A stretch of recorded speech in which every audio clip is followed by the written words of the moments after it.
and hello good people of the internet, it is I, Tommy Kelly, and this is Adventures Movie.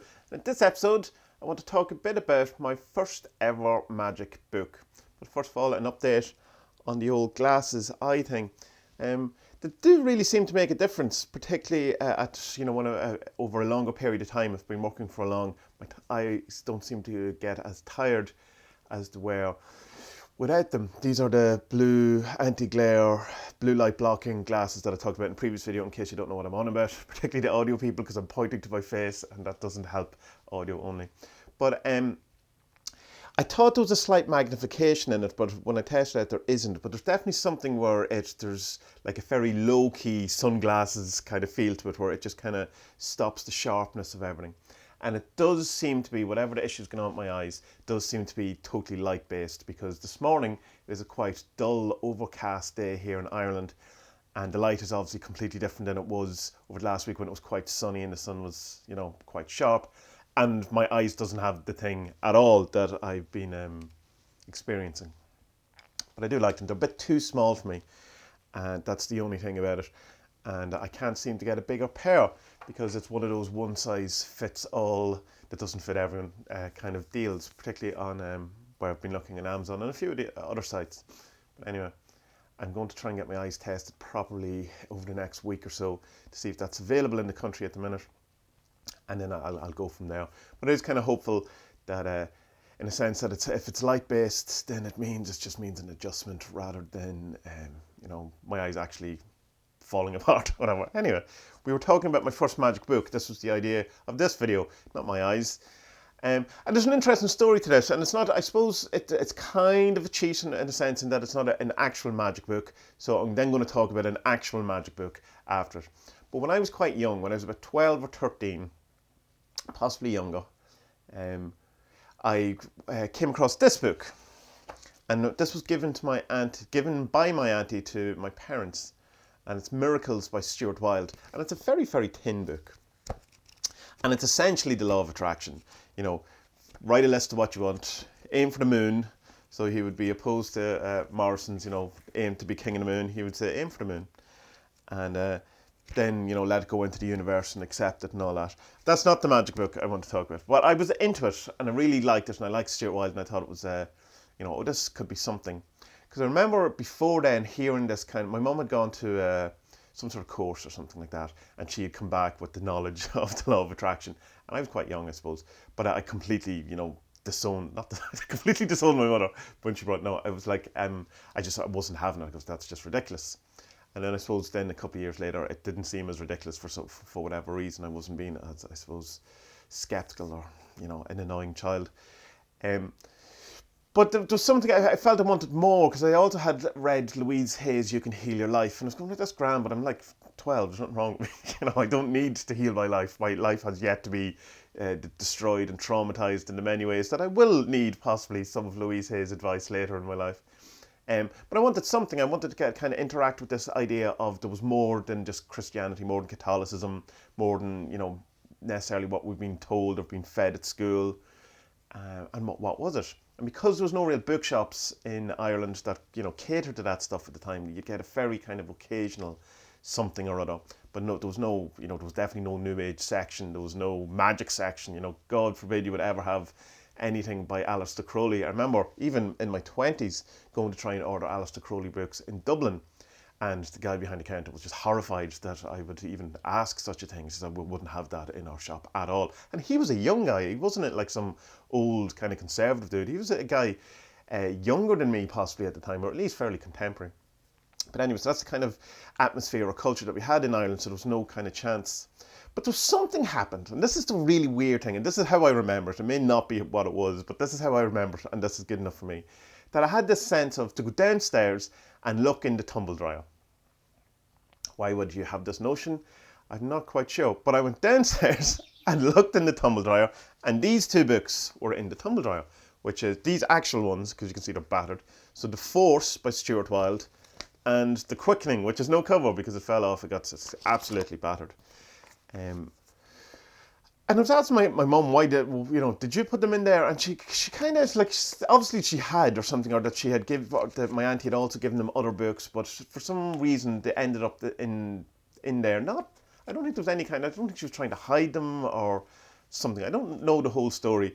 But whatever reason, I went straight and found them. So they were obviously meant for me in some way. And like, they obviously were meant for me because it changed my life entirely reading these books. Incidentally, I did buy The Quickening recently, last year when we were doing the book, or the study group for it on Patreon, but I left it as an offering in a forest, which was a very weird day, but it seemed exactly the right thing to do. So I must get it again.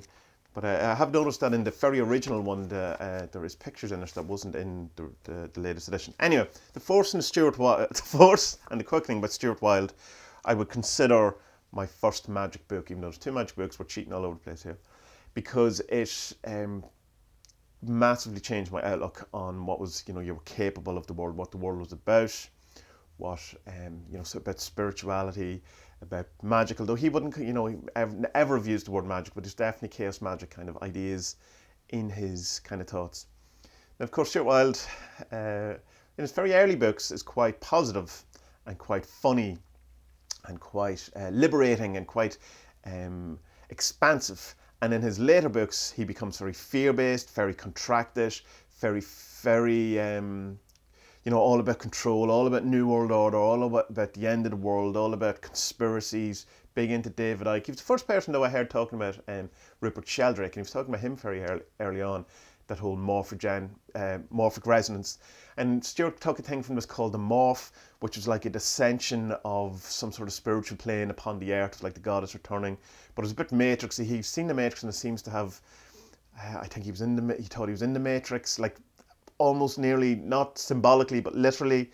And he'd talk about, sapping demons and running around his house with a sword, going after UFO or greys and stuff. And all wonderful entertainment stuff, but certainly he seemed to have come in some way unhinged. And when I did met him in Glastonbury, which I've talked about loads of times, he was, people didn't enjoy it for the most part. I thought it was a great spectacle, but he was like quite drunk doing the talk. He was saying some very weird things, and he was quite aggressive and defensive. And the talk had stopped, by the end of it, like it got shut down. It was wonderful. It was brilliant. So it's definitely something, and there's loads of different people have told me different things, and some of it makes sense, and there's kind of stuff that I've heard recently which really makes sense, but it seems a bit personal to Stuart Wilde, that even if it is true, I certainly am not going to repeat it now. But he obviously had his own troubles, and unfortunately he kind of, the guy he was, that he tried to warn people about in the early days, is in a lot of ways the guy he became in the end. So there's kind of a the opposite of a hero's journey, I suppose, there in some way, in that, well, who am I to judge and all that? I don't know him personally. But from a reader's point of view, or from a fan point of view, or whatever it is, he seems to have descended into his own shadow, which was unfortunate. But his particularly the first kind of 5 books or so, up to, I think, Whispering Winds of Change, is that's when the darkness for me kind of creeps in, when it gets doom porny.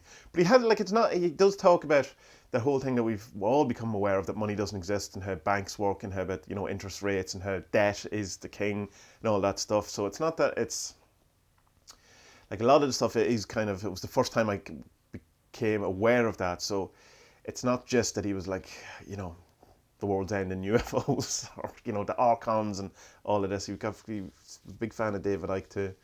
He had some good things to say towards it, but he did come up with things about that you should, that demons can get in your arsehole. That's how they get into you, and all this kind of weirdness. And he was selling kind of weird water that had been in some way magicked by some light pen. Anyway, that's kind of the warning about it. But in the early days, The Force and the Quickening was just revelatory for me, and changed my life entirely.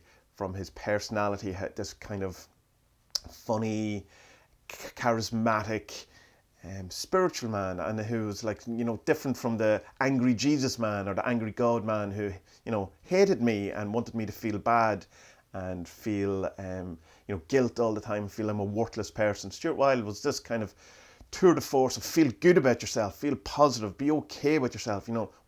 Life is wonderful, things are wonderful, let's do this. Look at all of these massively amazing things that you're capable of, and the world is full of this amazement and wonder and magic. and all of that. And it's like, wow, this is great. And convincingly, and goes, and here's how to do some cool magic spiritual things where you can get people to look at you from a distance. And it worked. Or you can, any amount of like turbo thoughts. You talk about putting thoughts into people's heads and all this great stuff, wonderful stuff. And so that would be, I suppose, technically my first magic book, even though it's not a magic book. But my first probable actual magic book is a lot later. Although this could be totally wrong, but it's just when I was looking on the shelf, this is what I found. And it's get this right, Element Encyclopedia of 5,000 Spells by Judica ILS. I'm useless with names, as most people know at this point. I'm pretty sure she was on a RuneScape episode at one point. And it's just basically a compendium of loads of different spells and ingredients for spells and from all around the world and all different cultures and all that. And I really got into it at one point. It was after I had finished college, where I had done holistic health studies, so loads of kind of woo kind of stuff there. I had left the kind of social circle I had been in because it all kind of fell apart. I'd left a job. I was everything I just removed myself from, and I was just sitting in a flat on my own, surrounding myself with all these kind of witchy things. And I made a kind of dedication to magic at that point. And particularly there was one Mabon where I just went all out, and I had like loads of different kind of ingredients and potions and lotions and incenses and everything, and I got totally into the whole thing. By the end of it, what kind of happened was that I found that kind of approach to magic isn't for me. And it probably threw out lots of bats or babies with bath water, in that whole idea that it's the ingredients or it's the items themselves that have magic power, where I don't think that. I think it's the wizard has the magic power, and these are boosters or helpers, or a way to get yourself into the mode of doing the magic, changing your mind, save the world, all of these things.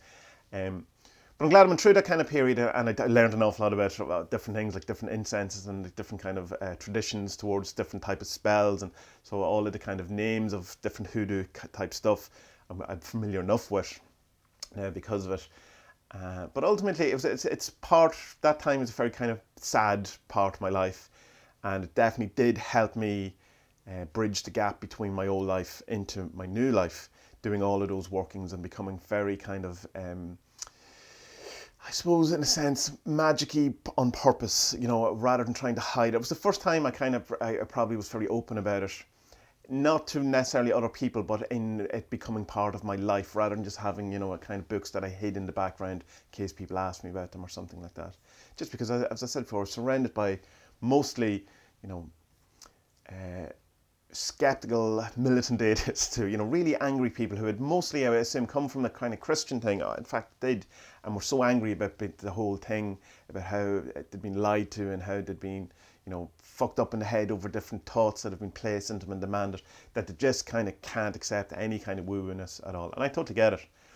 But there's an anger that's then projected. Not all atheists, I'm talking about certain people that I've met in my life. I also know loads of other atheists who are lovely people and don't have this anger issue, just don't care. But there's a kind of a projected anger and a militancy and a forcefulness that I got from an awful lot of people, that it made me hide what I was doing, until ultimately I stopped hiding it altogether. Started doing videos and podcasts on the internet with my face out, and no going back now. So that's kind of it. That's my first magic books, and there's 4 of them. So that's kind of a complete cheat, and we went off on numerous tangents, which is what we do here. This is it. This is what it, that's what it's all about. Anyway, good people of the internet, I'd be interested to hear what your first magical book was, and how you came across it, and what was the story around it. Did you suddenly get a feeling in your head, a thought to go look in a tumble dryer? Or was it something a bit more, I went to a bookshop and I looked for a book and I found a book? All stories are equally magical. So good people of the internet, until our next adventure, be well, and look after yourself, and try to keep the spirits up, and may our best days be ahead.